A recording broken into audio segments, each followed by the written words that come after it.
Retour au championnat IndyCar 93 et retour à un très grand anneau, celui de Brooklyn dans le Michigan. Cet ovale qui mesure 2 miles, 3 km 200, sur lequel va se disputer la 10e épreuve du championnat IndyCar. Et attention, auparavant, Nigel a connu des problèmes sur le circuit routier de Toronto au Canada, et c'est Fittipaldi qui est en tête avec 105 points devant 102 points pour Mansell. Bien sûr, avant le départ de l'épreuve, il y a l'hymne américain chanté tout près des pilotes qui permet un peu de faire monter la tension dans le public.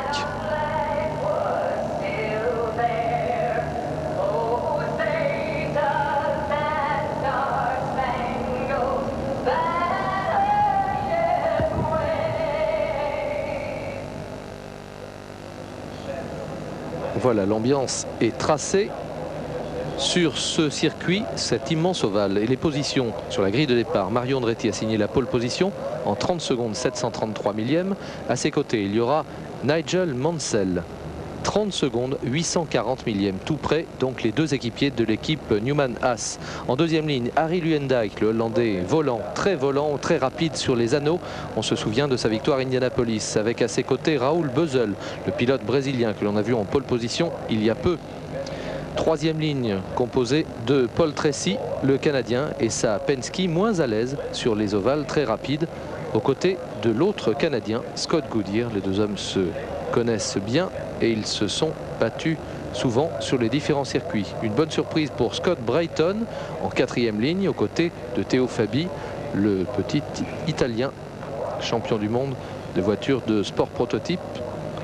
Et puis Robbie Gordon, le Californien, juste derrière, aux côtés de Lynn St. James, la seule femme qui participe au championnat IndyCar, qui va très vite sur les ovales. Elle est donc en cinquième ligne aux côtés de Gordon, et elle précède, c'est une référence, Roberto Guerrero, le pilote colombien qui avait signé lui la pole position à Indianapolis en 1992, on s'en souvient, avant de sortir malheureusement dans le tour de chauffe. Hiro Matsushita est aux côtés de Guerrero, 32 secondes 136 millièmes.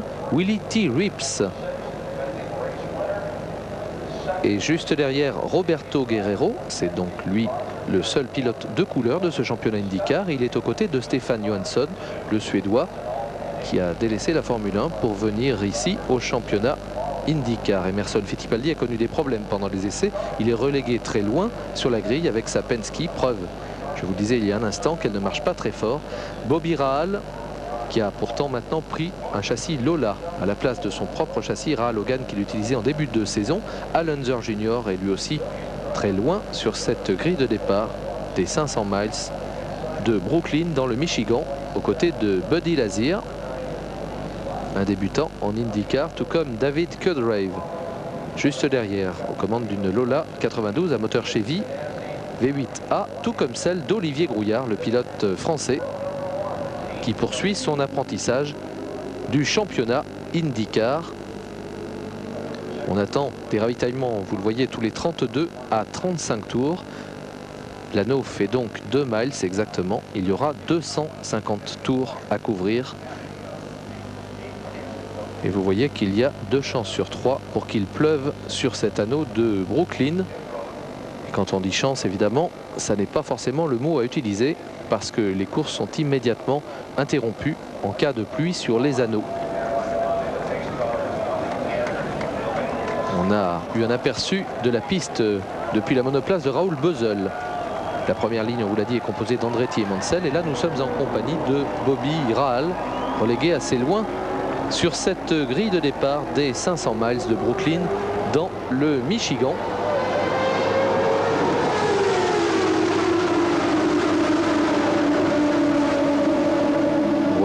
Laisser profiter du rugissement des moteurs V8 turbo délivrant environ 800 chevaux, avec tout de suite en tête Mario Andretti. Harry Luyendijk, qui était en deuxième ligne, est parvenu à s'infiltrer au détriment de Nigel Mansell, qui repasse à l'attaque immédiatement à l'intérieur. Mais vous le savez, le pilotage sur ovale requiert une technique très particulière que Nigel a maintenant assimilé, puisque nous sommes à la 10e épreuve du championnat 93. Mais il faut faire attention à ne pas se faire déventer juste à l'amorce des virages. Les vitesses sont de l'ordre de 350 km/h en fin de ligne droite. C'est l'un des grands anneaux du circuit du championnat américain et c'est Mario Andretti, le vétéran âgé de 53 ans, qui a remporté lui une 52e victoire à Phoenix en début de saison. On y reviendra tout à l'heure. Harry Luyendyk est en 2e position, Nigel Mansell en 3e. Mais évidemment, Nigel ne va pas se contenter de cette 3e position. Il passe à l'attaque d'Harry Luyendyk et le déborde par l'intérieur. Les dépassements de Nigel qui ont d'ailleurs un petit peu surpris certains pilotes habitués du championnat IndyCar. Ils les ont surpris eh bien, par le fait qu'ils sont très incisifs, très déterminés. Ici, Scott Goodyear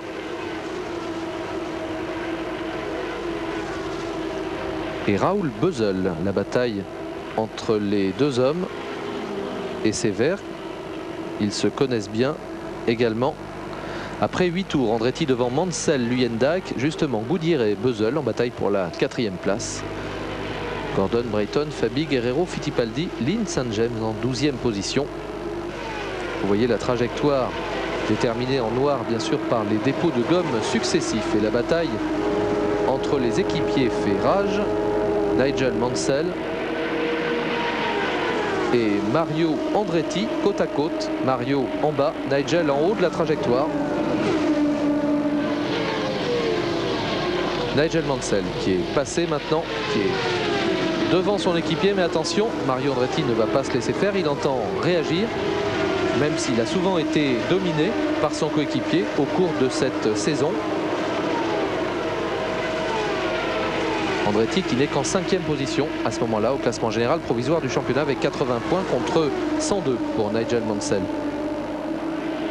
Mansell qui déchaîne l'enthousiasme des centaines de milliers de spectateurs massés autour des circuits de l'IndyCar. Après 28 tours, c'est lui qui est en tête donc devant Andretti, Tracy, Goodyear, Beuzzel et Luyendyk sur ce grand anneau de 2 miles. Mais depuis Indianapolis, on sait que Nigel est capable d'aller très vite sur les anneaux. Arrêt et ravitaillement pour Paul Tracy. Avec cette technique que vous connaissez maintenant. Changement des 4 pneus, je dirais sans fébrilité particulière. Et voilà, là c'était très juste pour le mécanicien chargé de la roue avant droite. Le tout sur le regard de Roger Penske, l'homme aux cheveux blancs qui manifeste rarement ses sentiments. Et arrêt au stand aussi pour Mario Andretti. Roger Penske qui est le propriétaire de plusieurs affaires énormes aux États-Unis, notamment une compagnie de location de voitures. Nigel Mansell est au stand à son tour. Et vous voyez ce petit coussin sur le côté droit de l'habitacle ici qui permet à Luenzer de reposer sa tête. Mais un nouveau crash, je dirais, sur un anneau, celui de Stefan Johansson, qui va bien sûr entraîner une neutralisation immédiate. C'est la raison pour laquelle les véhicules de secours peuvent immédiatement intervenir sur la piste. Heureusement, cette fois encore, Stefan Johansson va sortir indemne de son habitacle, de sa monoplace. Vous le voyez, les 2 roues extérieures, les 2 roues droites, évidemment, étaient pratiquement arrachées dans ce contact à plus de 300 km/h. Les positions au 38e tour, Mansell devant Fittipaldi, Luyendyk, Andretti, Gordon et Beuzzel. Si vous n'êtes pas habitué aux compétitions aux États-Unis, aux compétitions IndyCar, évidemment ces neutralisations peuvent vous paraître bizarres, mais là vous le voyez, il n'y a pas d'autre solution pour sortir les carcasses des véhicules accidentés et pour que les commissaires puissent intervenir dans de bonnes conditions. D'ailleurs, on y est venu en Formule 1. Il y a aussi maintenant un régime de pescar qui peut être décidé par le directeur de course. Si une monoplace se trouve dans une situation délicate et que l'intervention des commissaires ne peut être réalisée que grâce à cette neutralisation et à cette entrée en piste du pescar. Nouveau départ qui permet évidemment de relancer la machine, puisque si un avantage a été conquis par un pilote sur la piste, eh bien il est immédiatement annihilé par cette neutralisation. Mais les pilotes américains, les pilotes qui participent au championnat IndyCar, d'abord le savent très bien puisque ça fait partie du règlement et l'acceptent tout à fait. En plus, ils ont constaté que sur une saison, eh bien ça s'équilibre à peu près. Ce que l'on gagne sur une course, on peut éventuellement le reperdre sur une autre. Et puis il y a cette stratégie dans les stands qui doit être décidée avec beaucoup d'à-propos par le team manager, puisque dès que le drapeau jaune est sorti, que le pescar est en piste, il est possible de regagner les stands, comme le fait ici Emerson Fittipaldi. Emerson Fittipaldi, à nouveau, à son stand. La période de ravitaillement est située entre 32 et 38 tours en fonction de l'autonomie des machines et de la consommation des moteurs. consommation en méthanol. Changement des 4 pneumatiques. On fait attention à évacuer les pistolets pneumatiques. On vérifie l'arrière de la machine. Emerson Fittipaldi qui dispose encore de tir-off. Vous l'avez vu sur la visière de son casque intégral. Les tir-off, ce sont ces petits écrans de mica que l'on dispose alternativement avec la petite languette à droite ou à gauche, ce qui permet au pilote qui doit savoir dans quel sens il les a disposés de les arracher les uns après les autres pour conserver toujours une très bonne visibilité. Autour de Paul Tracy, l'équipier d'Emerson Fittipaldi, de regagner son stand et d'en sortir. Vous pouvez aussi peut-être vous étonner de la vitesse à laquelle les pilotes rentrent et sortent des stands. Une vitesse, j'allais dire, plutôt raisonnable par rapport à celle que l'on connaît en Formule 1. Fittipaldi qui s'arrête à nouveau à son stand. Eh bien, cette vitesse, elle est contrôlée par radar. À l'entrée et à la sortie, il y a des panneaux lumineux. Le pilote et tous ceux qui sont dans les stands peuvent lire la vitesse instantanée. Elle est limitée à 100 miles sur les grands anneaux. Ça fait tout de même 160 km/h et 80 miles dans les zones où la piste de décélération est plus étroite, ce qui fait tout de même des vitesses tout à fait raisonnables. Et on voit qu'Emerson Fittipaldi connaît quelques soucis. C'est la raison de cet arrêt prolongé ici sur cette piste de Brooklyn dans le Michigan. Je vous rappelle que Fittipaldi, eh bien, c'est le leader du championnat jusque-là avec 105 points devant Nigel Mansell, 102 points. Nigel qui va justement regagner son stand. Le voilà qui s'arrête pile à l'emplacement déterminé. On lui passe ce petit bidon pour que lui aussi puisse reprendre quelques forces. Et un tête à queue dans cette zone de stand, celui du propre équipier de Nigel Mansell qui, vous le voyez, ravitaille derrière. C'est Mario Andretti qui s'est fait un petit peu surprendre. Vous voyez qu'à 53 ans, on conserve tout de même une fougue étonnante, alors que pour Nigel, tout se passe bien. Évidemment, les mauvaises langues diront que ce genre de pirouette, on pouvait plutôt l'attendre de quelqu'un d'aussi fougueux que Nigel Mansell. Ça n'est pas un reproche, mais on sait que c'est un garçon qui a le sang chaud. C'est le moins qu'on puisse dire. Et pourtant, Nigel, après juste son faux pas, regardez le tête à queue justement de Mario Andretti. Il faut dire que Mario a dû déboîter sèchement juste à la sortie de son propre emplacement. Vous voyez le mécanicien qui se précipitait pour peut-être pousser Mario, qui a pu se remettre dans le droit chemin tout seul en effectuant ce demi-tête à queue. Regardez sous un autre angle maintenant. On l'aide à repartir. Il a donné un coup de volant pour éviter la monoplace de Nigel Mansell et il a accéléré trop brutalement. Ces moteurs V8 turbo de 2 litres 650 qui délivrent, je vous l'ai dit, environ 800 chevaux avec un couple phénoménal. Eh bien, avec des pneus froids puisque les couvertures chauffantes sont interdites dans le championnat IndyCar. C'est extrêmement important, tous ces petits éléments. Et Nigel Mansell s'en est plaint d'ailleurs.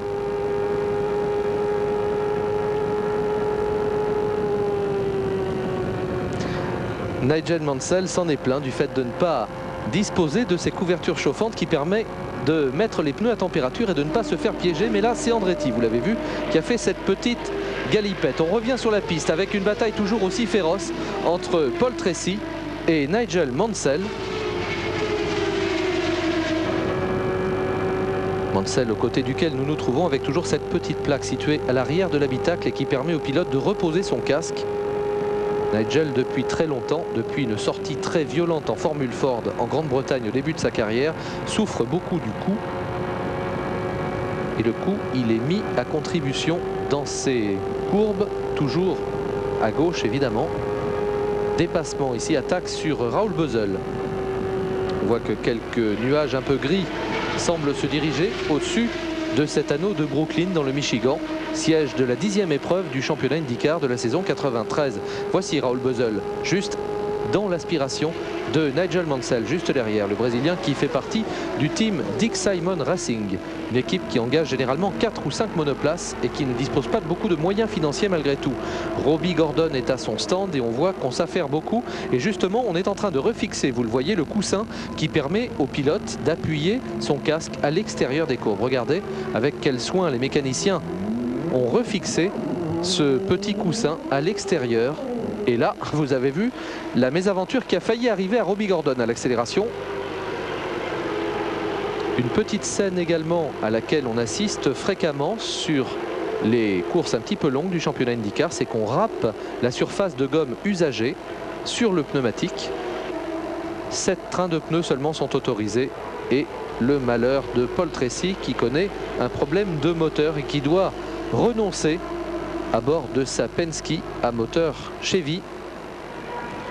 le jeune pilote canadien qui figurait jusque-là en 4e position. Évidemment, la tristesse de Rick Mears, que l'on a aperçu avec la barbe sur la gauche de votre écran. Rick Mears, 4 fois vainqueur d'Indianapolis, lui aussi une véritable légende vivante de l'IndyCar, qui a décidé, on voit aussi qu'il y a une fuite ici au radiateur. Voilà, sur le côté gauche, Paul Tracy qui connaît donc un problème de moteur. Position délicate, et immédiatement le stand ordonne à Nigel Mansell de regagner cette zone pour qu'on procède à un nouveau ravitaillement. C'est toute la stratégie, tout ce système de ravitaillement très important.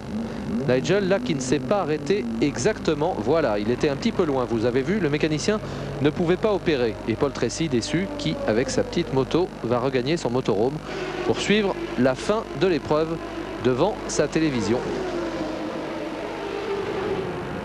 On revient maintenant sur la piste avec une lutte entre Andretti et Mansell. Nous sommes aux alentours du 150e tour maintenant de cette épreuve qui va en compter 250. Extrêmement éprouvante pour les hommes et pour la mécanique.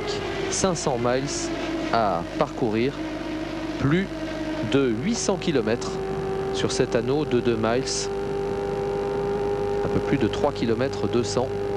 Et Carl Haas qui mâchouille son cigare pendant toutes les épreuves, qui note ici tous les temps et tous les écarts, avec ses deux pilotes évidemment au coude à coude. Carl Haas qui est l'associé de Paul Newman.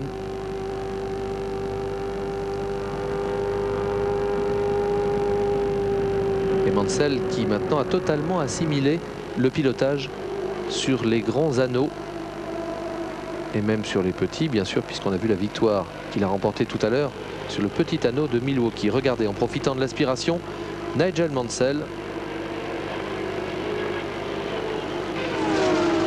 et Mario Andretti ensemble. Voici les positions après 154 tours. Nigel Mansell au commandement devant Andretti, Bösel est 3e, Luyendijk et le reste du paquet. Une vue spéciale ici des stands, celui de Newman Haas justement, où la tension est extrême puisque la lutte entre les deux pilotes de l'écurie va se poursuivre jusqu'au drapeau à damier. L'écart, vous le voyez, est extrêmement réduit. Andretti en avait profité pour repasser Mansell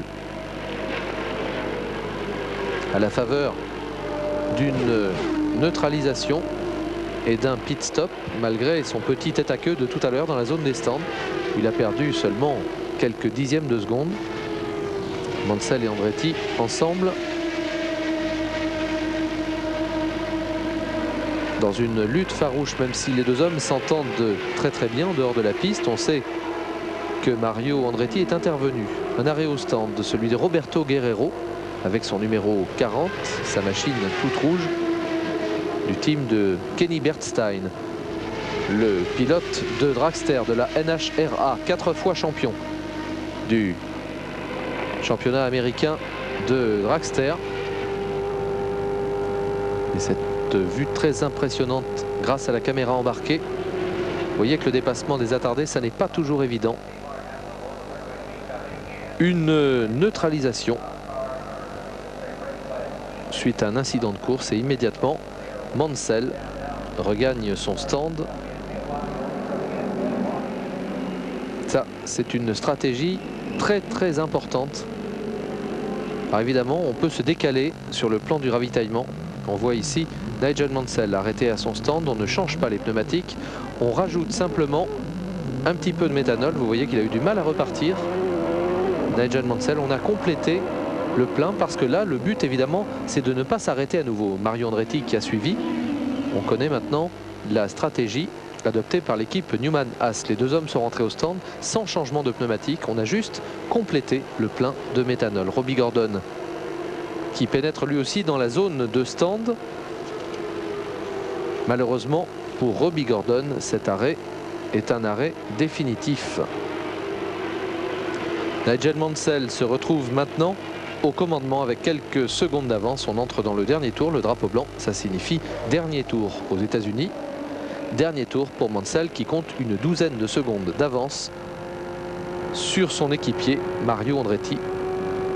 Cette avance qui va se réduire à 9 secondes 434. Et regardez la tension pour Paul Newman, ici, qui remonte machinalement ses lunettes, protégeant ses beaux yeux bleus. Vous connaissez le surnom de Paul Newman, All Blue Eyes, et il est très présent sur tous les circuits américains du championnat IndyCar en compagnie de son associé pour soutenir les pilotes. Il est devenu très ami avec Nigel Mansell. Nigel qui fête ici sa victoire et du coup, tiens, apparemment, ça a l'air de bien aimer Paul Newman lui aussi. Les deux associés qui se congratulent.